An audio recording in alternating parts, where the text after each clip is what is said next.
Alexa Lavoie, was shot point blank with a tear gas canister, doing some very painful damage to her. What was the reason for that, given that she was simply practicing journalism in the public square? So I'm unfamiliar with the incident you're speaking of. What I can tell you is that there is complaint mechanisms, there is review mechanisms that will be engaged following this for any use of force incident that occurred. I don't believe former interim police chief in Ottawa, Steve Bell, that he didn't know about what happened to my colleague Alexa Lavoie, and I have the Public Order Emergency Commission documents to prove it.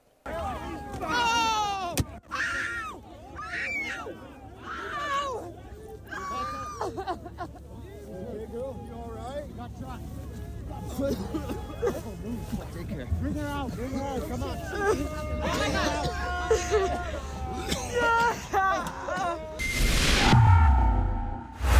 How is it possible that Ottawa's interim police chief at the time, Steve Bell, had zero clue that a Rebel News journalist, Alexa Lavoie, had been beaten and shot at close range with a riot control weapon? My colleague Alexa was reporting on the weeks-long Convoy for Freedom protests taking place in Ottawa this past February, when she was the victim of police brutality, like so many people were on that very same day. Our Prime Minister, Justin Trudeau, invoked a wartime law, the Emergencies Act, to extinguish the weeks-long peaceful anti-COVID restriction protests taking place in the nation's capital.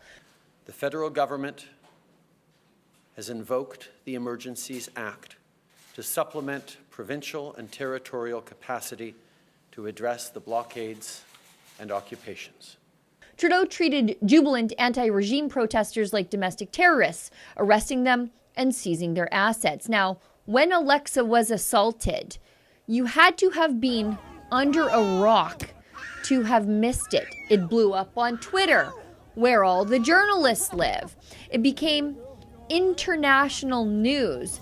Alexa did interviews on Fox News, the world's largest cable news channel. What did we just see in that video? First of all, thank you for receiving me on your show. What we saw, I'm here since the beginning of the Freedom Convoy, since the 28th of January. I report on the ground every day.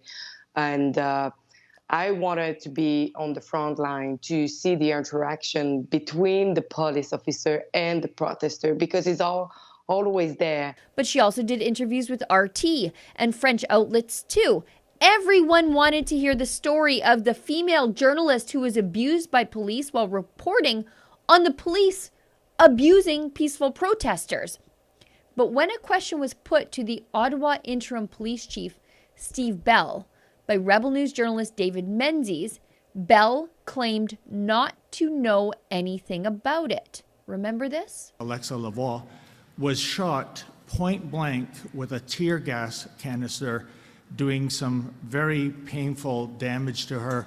What was the reason for that, given that she was simply practicing journalism in the public square? So I'm unfamiliar with the incident you're speaking of. What I can tell you is that there is complaint mechanisms, there is review mechanisms that will be engaged following this for any use of force incident that occurred. But it's impossible that Steve Bell didn't know anything about what happened to Alexa. Even if he spent a night under the aforementioned rock, even if he ignored all the news of the day and completely unplugged and disconnected from the world, because the Ottawa Police Service were receiving regular briefings from a company called Advanced Symbolics Incorporated, or ASI. It's a market research company, and ASI's job was to monitor the public sentiment intensely with regard to the Ottawa police and what the police were doing every day with regard to the ongoing protests in the streets of Ottawa. I'll show you one of these ASI analyses from February 8th, 2022. Now, the document is part of the evidence being heard at the Public Order Emergency Commission. That's the official examination of Trudeau's invocation of the wartime measures on the most effective opposition Trudeau's ever faced in 7.5 years. Now, the time frame of the documents I'm about to show you is from before Steve Bell was the interim police chief. He became the police chief, however, temporarily on about February 15th. However, we do know that these reports from ASI were quite regular, and we also know that another company called Navigator was doing similar regular media scans of reporting on the police and their actions too. The results here in this analysis are kind of fun because they don't bode well for the Ottawa Police. The volume of engagement on police tweets is measured, and you can see the overall sentiment for police social media posts remained unchanged from the day prior, 58% negative and only 17% positive. Sentiment in general toward the Ottawa Police Service was 57% negative and only 18% positive. And at this point in the Convoy for Freedom, counter protests of, I guess, pro-lockdown people were being organized on social media, but there was a significant drop-off in interest because literally who cares about these people? And the sentiment regarding the counter-protest itself was 60% negative and only 22% positive. So people didn't like the counter-protesters at all. They didn't like them even a little bit more than they didn't like the cops, but we do know they for sure did not like what the Ottawa police were doing.